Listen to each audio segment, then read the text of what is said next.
Namaste and jaishreekrishna. Today we would be narrating the pastime of Shayan Ekadashi, also known as Devshayanee Ekadashi or Padma Ekadashi. It is said that if one observes Ekadashi, then one receives entrance to Lord Vishnu's abode. Simply by listening to this ekadashivratkatha, one attains the same merit as observing the fast. Please listen attentively. Shayan Ekadashi pastime. Yudhishthir Maharaj said, O Keshav, what is the name of the Ekadashi that occurs during the light fortnight of the month of Aashaadh, June-July? Who is the worshipable deity for this auspicious day, and what is the process for observing it? Lord Shri Krishna replied, O caretaker of this earthly planet, I shall gladly tell you a wonderful history that Lord Brahma once narrated to his son, Narad Muni. Please hit the like button and subscribe to my channel to encourage more videos like this. Haribol.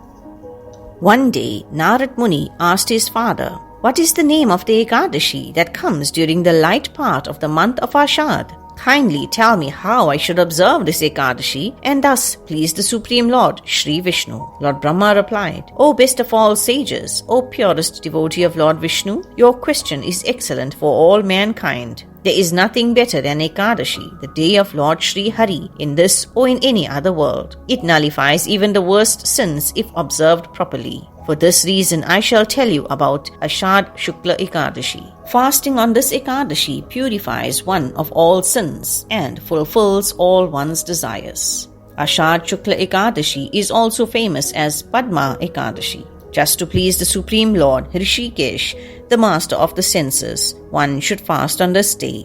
Listen carefully, O Narad, as I relate to you a wonderful history from the scriptures regarding this Ekadashi. Just hearing this account destroys all kinds of sins, along with all obstacles on the path to spiritual perfection. O son, there was once a saintly king in the Suryavansh, Sun dynasty, whose name was Mandata. Because he always stood up for the truth, he was appointed emperor. He took care of his subjects as though they were his very own children. On account of his piety and great religiosity, there was no pestilence, drought, or disease of any kind in his entire kingdom. All his subjects were not only free of all kinds of disturbances, but also very wealthy. The king's own treasury was free of any ill-gotten money, and thus he ruled happily for many years. Once, however, because of some sin in his kingdom, there was a drought for 3 years. The subjects found themselves beset by famine. The lack of food grains made it impossible for them to perform Vedic sacrifices, offer oblations to their forefathers and to the Devas, engage in any ritualistic worship, or even study the Vedic literatures. Finally, they all came before their beloved king in a great assembly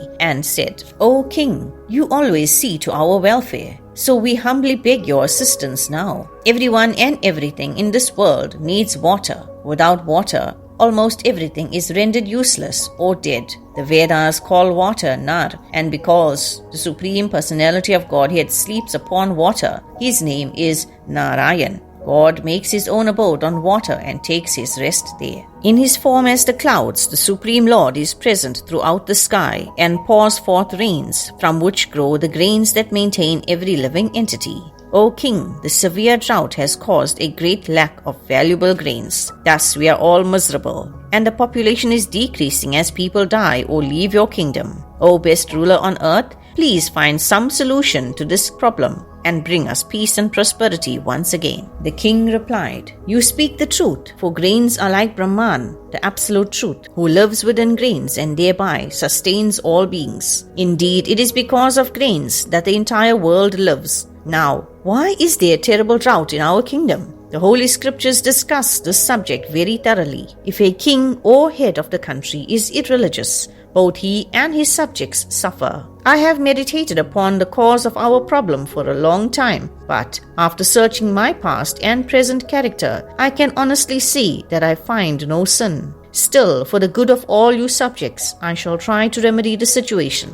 Thinking in this way, King Mandata assembled his army and entourage, paid his obeisances to me, and then entered the forest. He wandered here and there, seeking great sages in their ashrams and inquiring about how to resolve the crisis in his kingdom. At last he came upon the ashram of one of my other sons, Angira Muni. whose effulgence lit up all directions. Seated in his hermitage, Angira looked like a second Brahma. King Mandata was very pleased to see that exalted sage whose senses were completely under control. The king immediately dismounted his horse and offered his respectful obeisances at the lotus feet of Angira Muni. Then the king joined his palms and prayed for Angira Muni's blessings. That saintly person reciprocated by blessing the king with sacred mantras. Then he asked him about the welfare of the 7 limbs of his kingdom. The 7 limbs of a king's domain are the king himself, the ministers, his treasury, his military forces, his allies, the Brahmins, and the sacrificial performances performed in the kingdom and the needs of the subjects under his care. After telling the sage how the 7 limbs of his kingdom were faring, King Mandata asked the sage about his own situation and if he was happy. Then Angira Muni asked the king why he had undertaken such a difficult journey into the forest. And the king told him of the affliction his kingdom was suffering. The king said, "O great sage, I am ruling and maintaining my kingdom while following the Vedic injunctions. And thus I do not know the reason for the drought. To solve this mystery, I have approached you for help. Please help me relieve the suffering of my subjects." Angira Rishi said to the king, "The present age, Satyayug, is the best of all ages. For in this age, Dharam stands on all 4 legs: truthfulness, austerity, mercy, and cleanliness. In this age, everyone respects Brahmins as the topmost members of society. Also, everyone fulfills his occupational duties, and only twice-born Brahmins are allowed to perform Vedic austerities and penances. Although this is a standard, O lion among kings, there is one Shudra, uninitiated, untrained person, who is unlawfully performing the rites of austerity and penance in your kingdom. This is why there is no rain in your land. You should therefore punish this laborer with death, for by doing so you will remove the contamination inflicted by his actions and restore peace to your subjects." The king then replied, "How can I kill an offenseless performer of austerity? Please give me some spiritual solution." The great sage Angira then said, "O king, you should observe a fast on the Ekadashi that occurs during the light fortnight of the month of Aashaadh. This auspicious day is named Padma Ekadashi, and by its influence, plentiful rains and thus grains and other foodstuffs will surely return to your kingdom. This Ekadashi bestows perfection upon its faithful observers and removes all kinds of bad elements. Also, it destroys all obstacles on the path to perfection. O king, you, your relatives, and your subjects should all observe the sacred Ekadashi fast.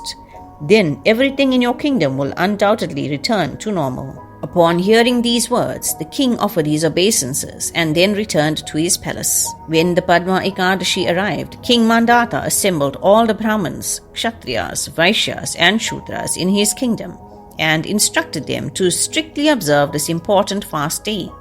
After they had observed it, the rains fell, just as the sage had predicted, and in due course of time there were abundant crops and a rich harvest of grain.